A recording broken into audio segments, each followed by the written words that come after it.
When the truth drags your weakness into the light, not theirs, not society's, yours, will you speak it aloud?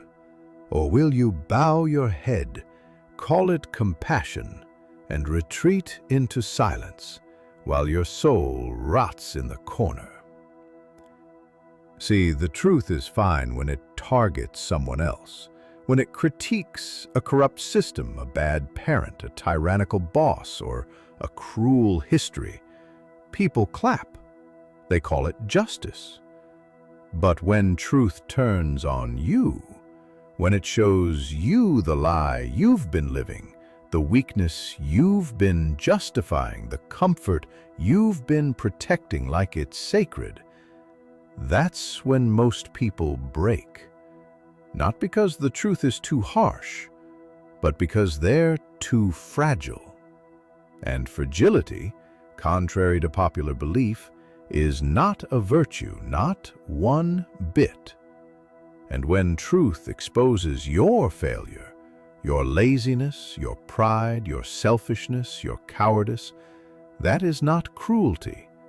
That is mercy. That is the first step toward transformation.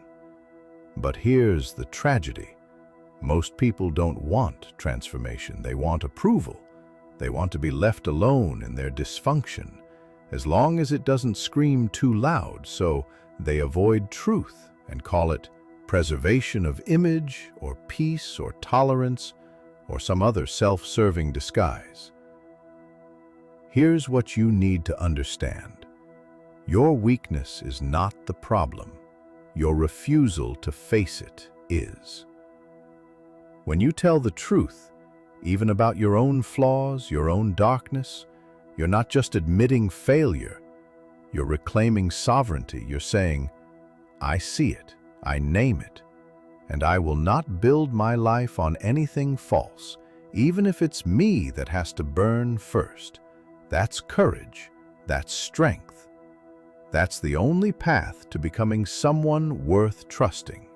So I'll ask you again, when the truth drags your weakness into the light, will you speak it aloud? Or will you fold? Will you bow your head, dress it in virtue, and pretend you did the right thing? Listen now, brother. Jordan B. Peterson says, if you have something to say, silence is a lie.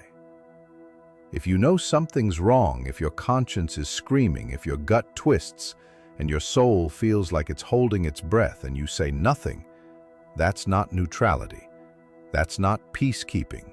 That's a lie of omission, and it corrupts you.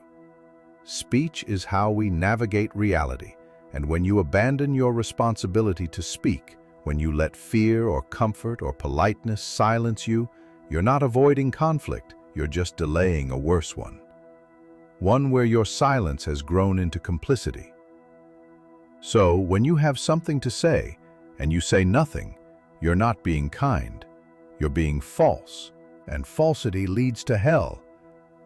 So here's your choice, truth or dare, but not the game you played in high school, not the shallow nonsense where you laugh your way out of discomfort. No, this is existential. Tell the truth or dare to live a lie. That's it, so pick one, truth or the dare of cowardice.